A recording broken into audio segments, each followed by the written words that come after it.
Okay, this dude, he ain't right. Like, he ain't right by any means. Like, there's so many things wrong with this individual. Like, for him to get off to the fact of what happened to his brother, I'm just like, yo, like, what the hell?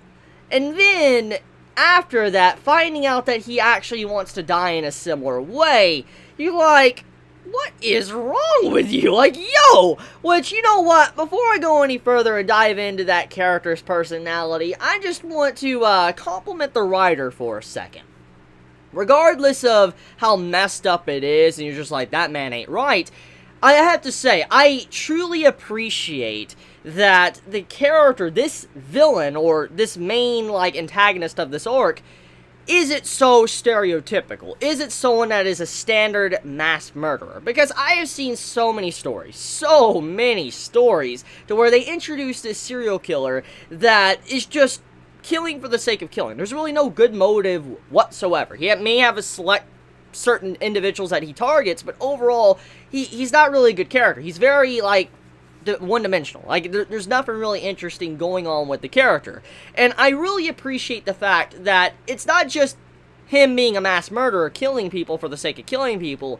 He actually is an individual that has his own problems and reasons to why he does the things he does, which that's what I'm going to get into. So let's go into the origin story of this dude, this villain for this arc. So this guy, apparently at a young age, he watched his brother get eaten alive by a boar in the woods. Now, normal circumstances, there's many ways to take this. Either A, you're scared stiffless, you don't know what to do, and you just try to cry in a corner, which you could assume that's what he was doing in that moment, which you would say he's a coward, but at the same time, you're like, it makes sense. He's a little kid, he's crying, okay, you know, you won't think too much about that. But then, as it goes into a little bit more details, for instance, as he was watching his brother getting devoured, screaming for help, needing help, or whatever, he actually got off to the fact that his brother was so overpowered by this monster that he could do nothing about it. And I'm just like, is this man legit like this? Like, is that really a trait to his personality? Like, I had to double check. Like, I had to pause the video and go back and look just to make sure I was really looking at the right thing. And I wasn't just, you know, have an hallucination or something. I was just like, there's just no way. And finding out that this dude actually got his personality to wanting to kill people or wanting to die from that event, it really speaks volumes about how unique he is as a character. Because I have never seen anything like that. I'm going to be honest here, I've seen so many serious anime mass murders and stuff in shows, but seeing how this character acted quite like that, I'm just like, bro, what? It's unique. I will give compliments to the writer for having something very different from what I am normally used to. So let's get into the personality. So, besides the origin, basically to kind of explain why he goes on, you know, mass murdering of people, the reason why is because he wants to, in a way, be the boar. He wants to be this monster that hunts down people, and if they're very weak and feeble like how his brother was, you know, he overpowers them and just ends them. That's what he does. But at the same time, while he does this, he has another goal in mind. His other goal is to die in the exact same way as his brother. See, his brother, as I've already said, he died while a boar was just eating him alive. And he wants to die, maybe not in the exact one-by-one same way, but he wants to die in a way to where he feels so overpowered that there's just nothing he can do. And so that is where Sugimoto comes in for the series. I was very surprised to see how this man just got, like, a massive, like, in a way, turn on just to Sugimoto being there and how he reeks of the same smell that he does and that he would easily end this man's life if he was provoked. He's like, I definitely want to die to this man. Like, he's like, I will attack him and all that. I'll try to kill him. But then, obviously, if he really is the man I want, you know, he's going to be able to end me instead. And I'm just like, yo, this man is really messed up in the head. Like, he just wants to die. That's the way you could look at it. The man just wants to die in a brutal way. And he does not want to go peacefully whatsoever. So I'm just like, you know what, this is a pretty messed up character, but I approve. I like characters like this, that you can kind of like, even though you can't understand why they would like that, I like characters that, you know, are just very unique, different from what you're normally used to. And I mean, let's not kink shame this man, okay? Everybody has their own kinks and stuff. Don't kink shame that man. But okay, so jokes aside though, pretty much most of the episode, besides giving characterization to this like mass murderer, it focuses on Welling, fishing, it focuses on hunting, you know, the typical usual stuff you see in, you know, Golden Kamuy. But there is one scene that is very important that needs to be discussed, and that would be at the beginning of the episode when the Escape King was running away from Hijikata's group. Now, this entire scene, I figured he was going to be able to get away. Like, I figured that, you know, the Escape King, since his name is Escape King, and he's proven time and time again that he's really good at escaping, I figured he was going to get away, and everything was going to be a-okay, and he would just cause an alarm with Hijikata's group to hunt down Sugimoto. But that did not happen. Apparently, the Escape King was caught, and it wasn't just that. After he was caught, he wasn't instantly killed, which shows that Hijikata's group, they're not villains that want to just end people's lives, which I've already discussed this in my last episode review, that not everybody is innocent.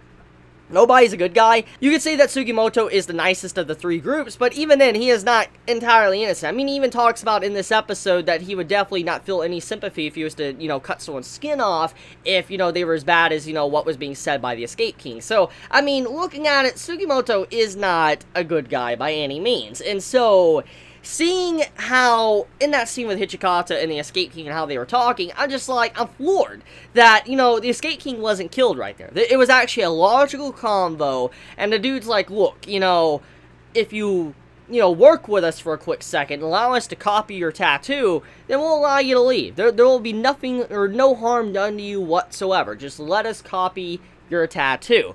And the way that was done, how he quickly just is like, you know what, sure, you know, you can do that, he's not trying to run away, and then on top of that, they were trying to gather information. You could see from that scene, that exchange, that brief exchange between Hijikata and the Escape King, that Hijikata obviously knew that there was more going on there, that, for instance, the Escape King had more tattoos than he said. You could see by Hijikata's facial expression.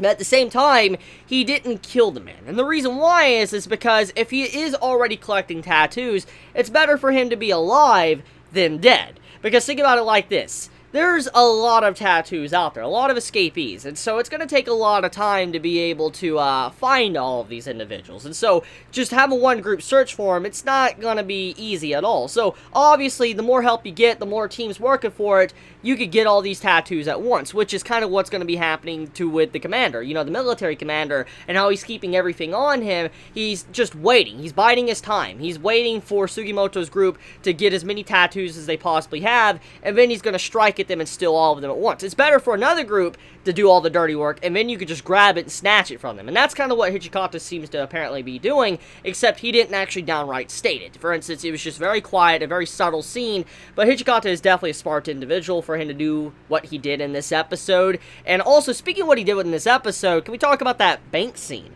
So the man, he got his sword back. Now, I want to be honest here, I don't really know the history behind the sword that Hijikata got.